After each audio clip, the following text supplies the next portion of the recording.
Kia ora and welcome to question 4 of the 2009 Scholl Calc exam. This question has 3 parts to it. The first is finding the arc length of a differentiable function, so it involves an integral. The second is a optimization problem where we have a sector here forming a cone and we want to find the maximum volume of that cone.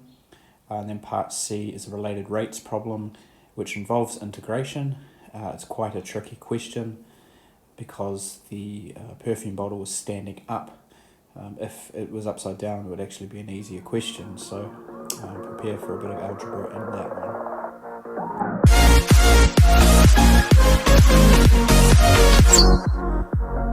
one. Okay, part A.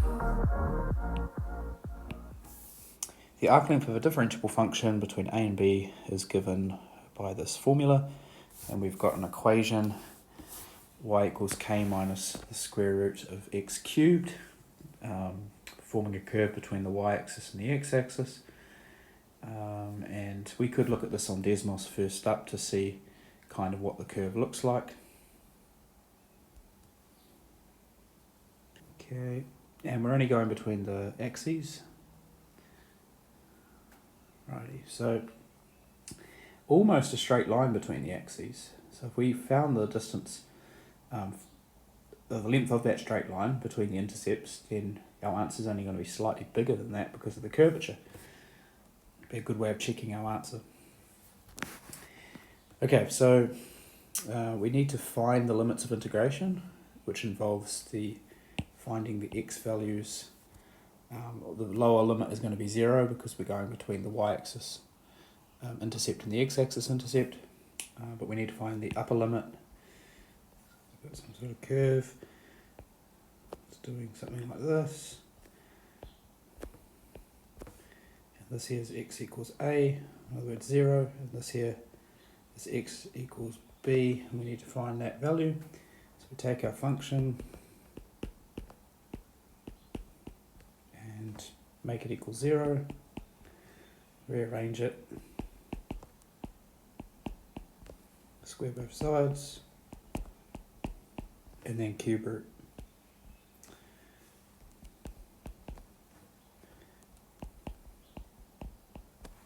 Or power by 1/3. So our upper limit b there is k to the 2/3. And to find this length we need to use the integral formula we're given. So length integral between 0 and k to the 2/3 of the square root 1 plus its derivative squared dx. And if you haven't seen the derivation of that integral formula, where it's simply adding up a whole heap of small straight lines, then I encourage you to look it up on Google. I'm sure there's heaps of videos out there deriving the arc length formula. Okay, we need to find dy dx in this formula, so if we go back to our curve again, this time I'll write it as x to the 3/2, and dy dx, k disappears, make it that, and then the square of it, 9/4 times x. So they've picked a function that when we substitute it into the part here, it ends up a linear function underneath the square root, which is great. If it was to simplify, we'd need a perfect square, as is the common theme in a lot of scholarship problems, or that underneath the square root needs to be a linear function so that we can just use the reverse chain rule. Okay, so we're integrating between 0 and k to the 2/3, the square root of 1 plus 9/4 of x. Okay, so the square root, we can rewrite that as x something to the power of 1/2, and then the inner function's linear, so I can integrate this by increasing the power by 1, dividing by the new power, which is dividing by 3/2, and also dividing by the derivative of the inner function, which works for linear functions. That's 9/4, so I need to divide by 9/4 as well. Put it in the denominator there. And evaluating that between k to the 2/3 and 0. I can sort out those fractions in the bottom there because we've got 27 over 8. Dividing by 27 over 8 is the same as 8 over 27.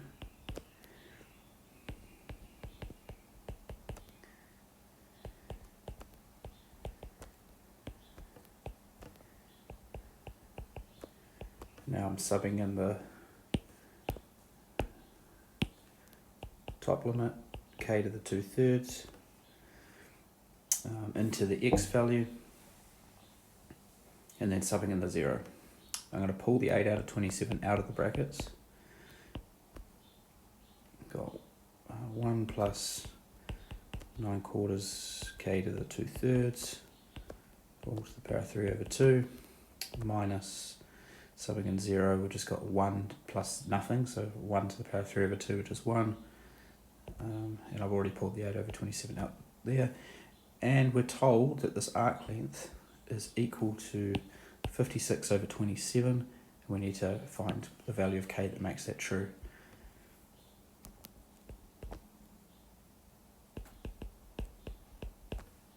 Okay, so we can times both sides by 27, and we can divide both sides by 8. And I've picked this number perfect to be able to rearrange the equation, and everything's quite nice. So 56 divided by 8 is 7, and then I'm adding 1 to it. I get 8.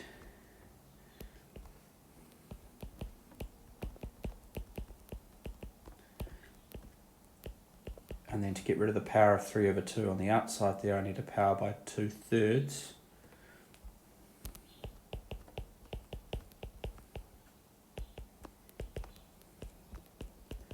And 8 to the power of 2/3 is the cube root of 8 squared. Cube root of 8 is 2, 2 squared is 4. Then I subtract 1 from both sides, times both sides by 4, divide both sides by 9. I've got 4 minus 1 is 3, times 4 is 12, 12 over 9, which equals to 4 over 3. And then again I need to cube this and square root it. K is equal to 4/3 to the power of 3 over 2. They do ask for your answer in surd form, so 4 over 3 cubed is equal to 64 over 27. And then we need to square root. Root 64 is 8. And the square root of 27 can be written as 3 times 9, of which I can square root the 9. So I've got 8/3, or 8 over 3 root 3. I can rationalise that if I want. I can times both sides, both top and bottom by the square root of 3. And that would give me 8 root 3 over 6. No, it wouldn't. 8 root 3 over 9. Okay, that's the answer that they've given in the schedule. And like I was saying at the start, if we were to go back to our graph and make that the k value, and then see if the straight line distance between the intercepts is about equal to 56/27, so a little bit bigger, then we know that we're in the ballpark for k. Alrighty. Okay, for this second question here about the sector, I'm just going to pull up a little picture so we can understand kind of what's happening here when we merge the sector together, because we're going to take this side here and that side there and merge together to make a cone. So let's just have a quick look at a picture here. This is just found on the GeoGebra website. I just searched up the net of a cone. In the question, the radius is constant. It's a capital R, so I'm just looking at a radius of 3 for the picture. But what we can see there is, first up, we've got a cone that we can work out its volume. This particular cone has a height of 5, but if I was to make the height smaller, some sort of little display error there, but if I make the height smaller there, we've got a wider cone. If I make the height taller, we have a narrower cone. And so the cone's going to vary in volume there. And then the net, when we open up the cone, the lid comes off the cone, it's a circle, we peel it down the side there, kind of like when you open a trumpet label, and there we go. So if we just open it fully, that's the sector we're dealing with. Now if we change the height of the cone to a shorter one, then the sector we use is more of a full circle. And if we want a really tall cone, then we're using less of a circle. So that's kind of idea around how this is working. And we need to find out how all these variables relate together. So the first thing is, if we match those sides together and create ourselves a cone, the circumference of the base of the cone is going to be equal to this length here. Okay, because when we merge, we'll join these dots here together.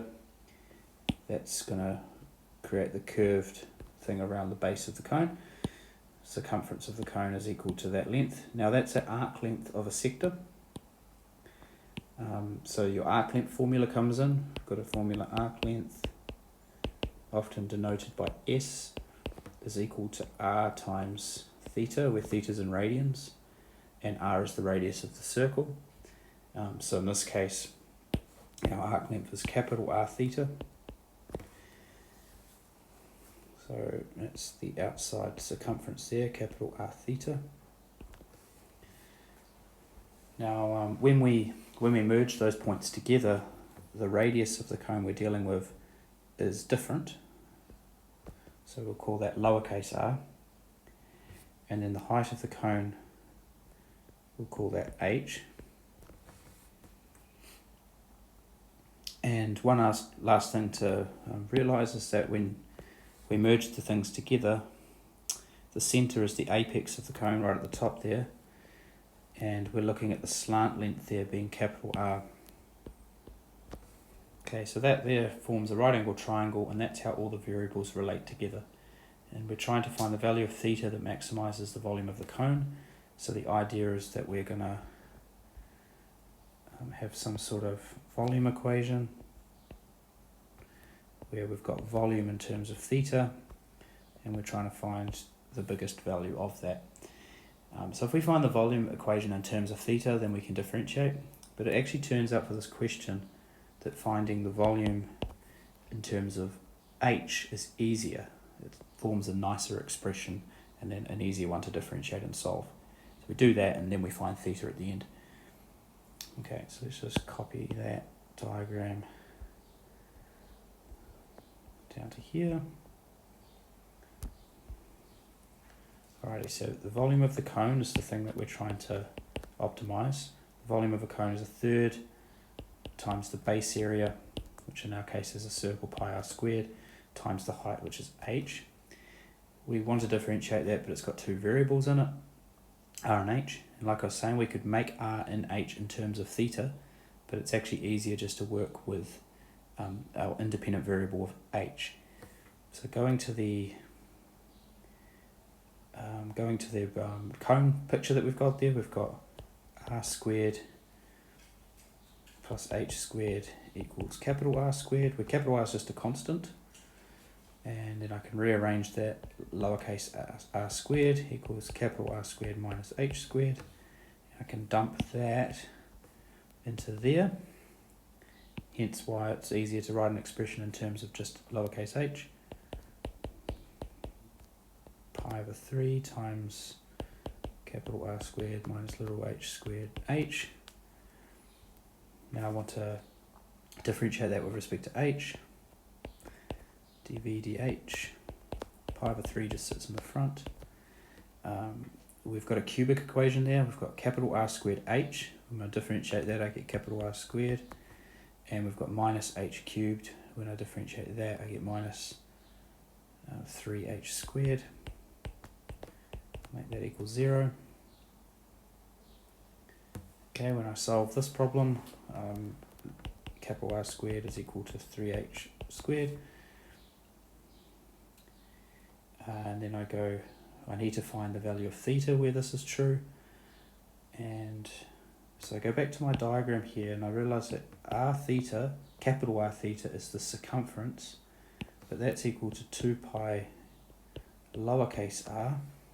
That's how I relate lowercase r to theta.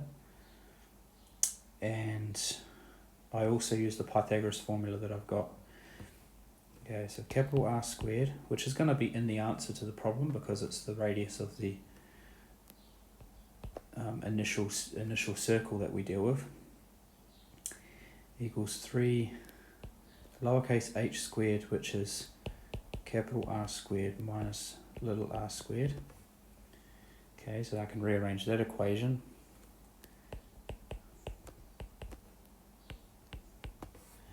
That's what I get when I do that. And then I use the relationship between lowercase r and theta. So 3 times r theta over 2 pi squared equals 2 capital R squared. The capital R squareds now cancel. Okay, we've got one on that side, and we've got one in there which is squared. So we've got 3 theta squared all over 4 pi squared equals 2, and solve that for theta. Theta equals 8 pi squared over 3 square rooted, or root 8/3 pi. And if you want to work out what that is, use your calculator to maybe put it into degrees because it's currently in radians. It's about 293.9 degrees. Seems about right. It's a number that's close to 360. So that problem there was quite reasonable if we decided to get the volume in terms of h. The differentiation was just differentiating a cubic, and then we found theta at the end to answer the question. Okay, part C of this question here, like I said from the outset, is quite a tricky one. There's lots of going on, and again, we've got to define all the variables in the problem to start it off. It's a common question where we've got similar triangles involved here. Okay, conical perfume bottle tapers to a point. The bottle is being left open, and the rate of evaporation of the perfume, so I've got a variable for perfume, let's call it V for volume, and V stands for the volume of the perfume that's in the bottle, is proportional to the exposed surface area of the remaining perfume. This question could be interpreted in different ways. First, you need to realise that it's a bottle, so all of this side stuff is right up against the inner walls of the bottle, and so they're saying that that's not exposed. Yet the top area here is exposed because there's air above it. So that's I initially thought it was the whole surface area of that, but not including the bottom. It's actually just the top. So we need an expression for the area, the surface area of that. They've used surface area to mean the surface of the perfume, like a surface of a pond. But surface area for me is around the outsides as well. So a question could have been probably explained a little bit better. But let's go with lowercase r there. And therefore we have a differential equation, dv dt, the rate of change of volume is proportional to, so k times pi r squared. It's a differential equation here that's got 3 variables in it. Volume depends on time, the radius also depends on time. So there's 3 variables in there. We can't do any integration yet. We need to relate these variables together. We're told the bottle begins 7/8 full. So that can be time equals 0. The volume of the perfume in the bottle at that point in time is 7/8 of the maximum volume. And we can find the maximum volume because the perfume bottle is not changing size. So if I say the total height of the bottle, capital H, is a constant, and this can be capital R, which is also a constant. It's 7/8 of a third times pi capital R squared times capital H. Okay, that's the volume of a cone. And that simplifies to 7 pi over 24 R squared H. Right, so that's the initial volume at T equals 0. And the perfume takes 10 days to evaporate completely. So T equals 10, V equals 0. Okay, and if the volume of perfume is 0 in the bottle, that also means that the radius little r is equal to capital R. Think about that when that yellow gets right down to the bottom. The lowercase radius of the surface area is the same as the radius of the bottom. And we need another variable here for the height, maybe. So lowercase h is the height. It works out easier if you put lowercase h there, though, the height of the empty space. So the similar triangle algebra is a little bit nicer if you do that. Okay, so when it's fully evaporated, lowercase h will equal to capital H for the same reasons as I mentioned earlier. Okay, so we've got all the information mathematized. It's one of my favourite words. Mathematize the question, or calculise if you like that. Now the question's asking, when is the bottle half full? So T equals what? V equals half of V max. And it's not where the height is halved or the radius is halved, because the volume is conical. Alrighty. Start with our differential equation. dV dt is k times pi r squared. I could merge the k and the pi together as one constant, but I'll just leave the pi there. Like I was saying, we need to find out how those variables relate. So we've got the first, V was the volume of the perfume, and you need to realise that it's the difference between two cones. V perfume is equal to the big cone, which is a constant, pi over 3 capital R squared H, the maximum volume of the cone, minus the empty space, which is a smaller cone. And that's why I defined my variables as H being the empty space, so that formula was nice as well. Okay, we can write that as pi over 3 capital R squared H minus little r squared H. And how is that going to help? Well, we can't differentiate that with respect to t unless you know implicit differentiation. And if we did do implicit differentiation to that, to find dv dt, we would need to differentiate this dude here with respect to t, which would require the product rule. Okay, so that is one way of solving the problem, but I'm not going to do it that way because I don't think it's the conventional NCA way of solving the problem. If you do know implicit differentiation, maybe give it a crack doing it that way. So what we're going to do is replace one of the variables. Capital R and capital H, remember, are constants. So I've only got two variables on that right hand side, little r and little h, and they do relate. Okay, because we had the big triangle, capital H and capital R, and we had the little triangle at the top, little h and little r. So similar triangles tells us that little h over capital H is the same as little r over capital R. And it doesn't matter which order of the way those fractions stack up as long as you're consistent. So you could go small over small equals big over big. You could do it that way around as well. Doesn't matter. Okay, and then I'm going to replace the little r squared in the formula. Or am I? The original differential equation here has got little r squared already in it. So it might pay to keep little r in the formula and replace the h. Yeah, I'll do it that way. Okay, so little r, according to the similar triangles relationship, is equal to capital R over capital H times little h. I put the little h to the side because it's like a constant times h, but then we're going to dump that into there. I'm doing exactly what I said I wasn't going to do. No. Other way around. I want little h equals capital H over capital R times little r, and I want to dump it into there. That's better. Okay, so volume pi over 3 capital R squared capital H minus little r squared times h over r times little r dv dh. Think about why I'm finding dv dh here when I had dv dt. Pi over 3 sits there. Capital R squared h disappears.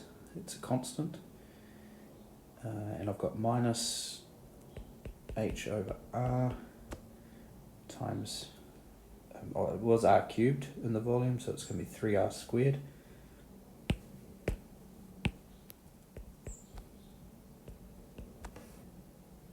Okay, and it's negative. As h increases, the volume decreases. That makes sense.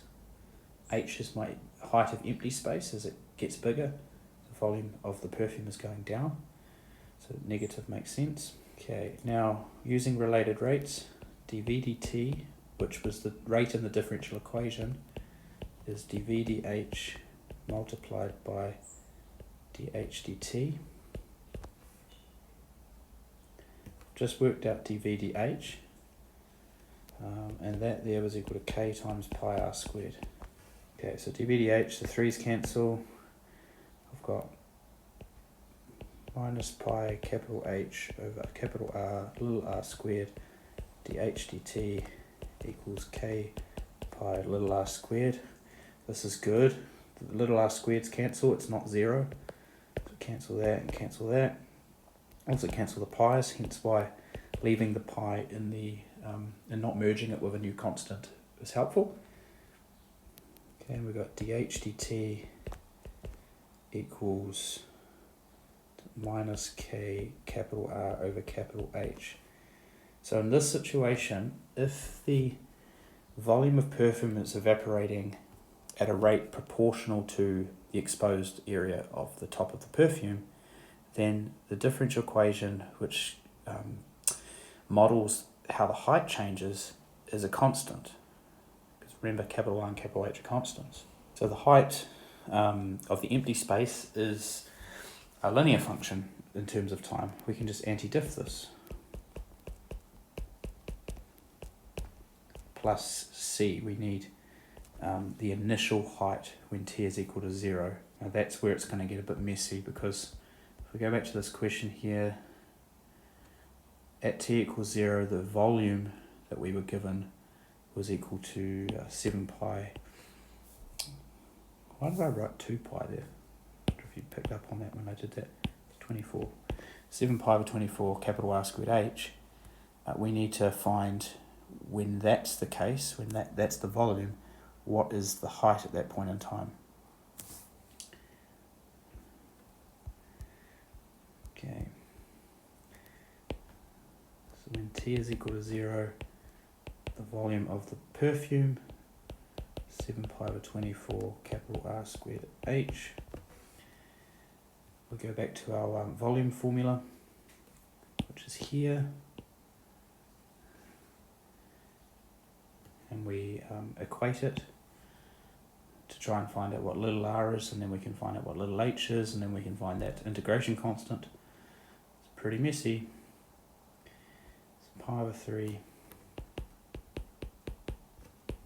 capital R squared h minus h over r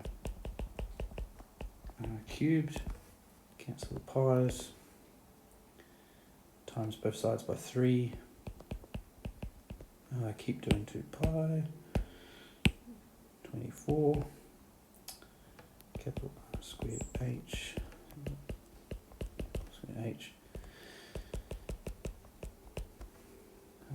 subtract the capital R squared h, like terms from both sides.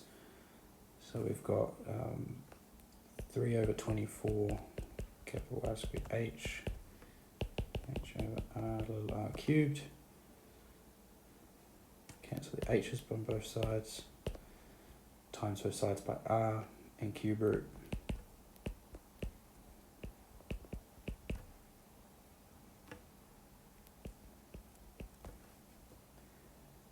Okay, so that's the radius.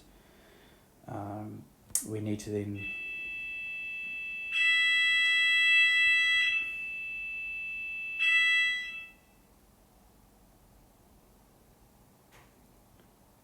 go back to our relationship between little h and little r, which is quite a simple one. This one here, little h equals capital H over r times r. Check that one right, yep. And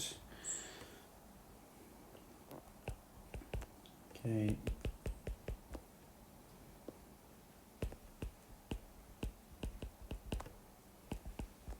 cancel the r's on top and bottom,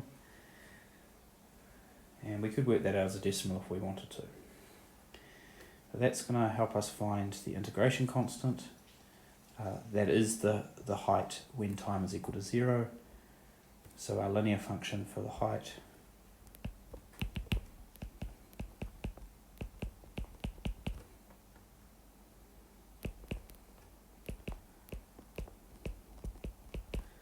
is equal to that.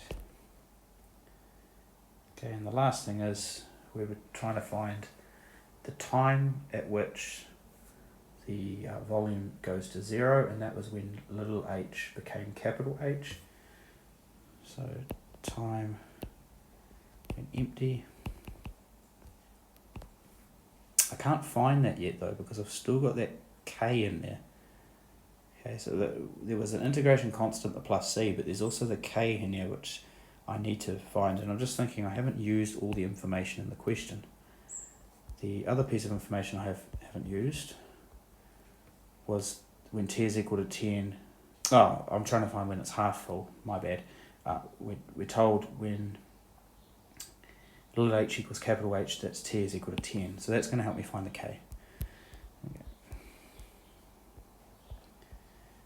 When little h equals capital H, t is equal to 10. So chuck that in there.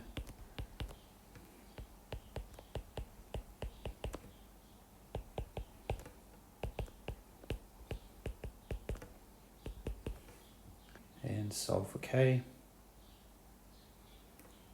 1 minus the cube root of 3 over 24 times h equals minus k r h, or minus 10k over h times both sides by h, divide both sides by minus 10r.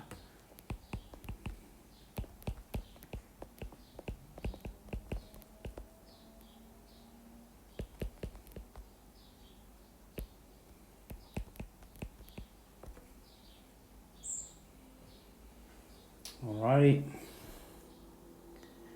and then lastly,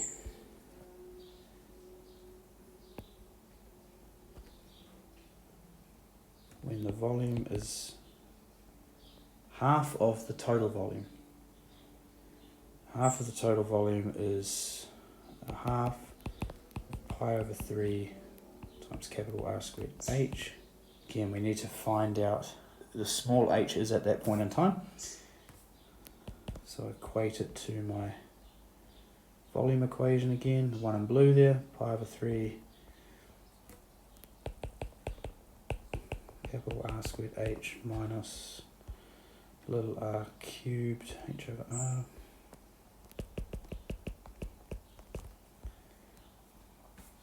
Okay, cross those off. Got the like term stuff again, so half r squared h capital H over r little r cubed. Cross that off. R cubed equals a half r cubed. R equals the cube root of a half times r. And I use my relationship between little r and little h, which is in yellow there. H equals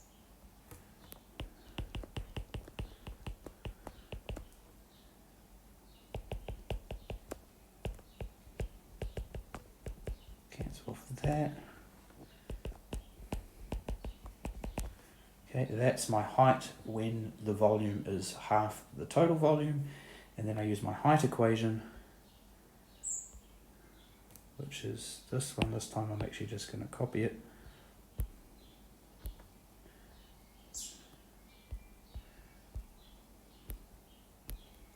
But remember that I've already found the K as well.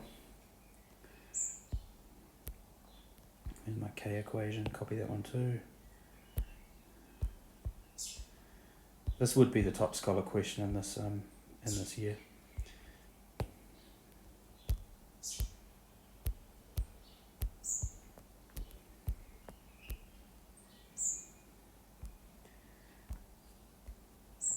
And there possibly is an easy way to solve this, but I thought this was the logical way. Okay, so chuck in h is equal to the cube root of a half times h.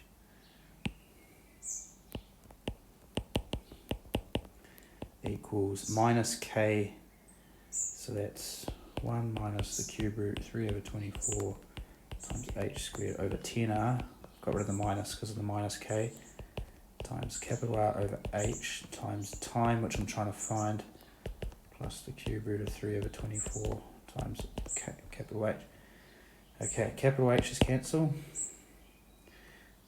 and there's also a capital H squared over capital H in the middle term, so that all cancels. The r's cancel, and we're left with the cube root of 1/2 minus the cube root of 3 over 24 equals 1 minus the cube root of 3 over 24 over 10. Quite proud that I'm writing 24 there and not 2 pi now. And then I times both sides by 10 and divide both sides by 1 minus the cube root of 3 over 24. I'm also quite impressed that I've got an exact form here. I used to be a fan of writing everything in decimals. And I probably should to have made this problem quite a little bit quicker. It's been a bit tedious to write it all down. Okay, now evaluate that as a decimal to see if it's an answer that makes sense. Hopefully it's an answer that's before 10, given that the bottle evaporates after 10 days. It comes out to be 5.874 days, which is the answer in the schedule, so happy days.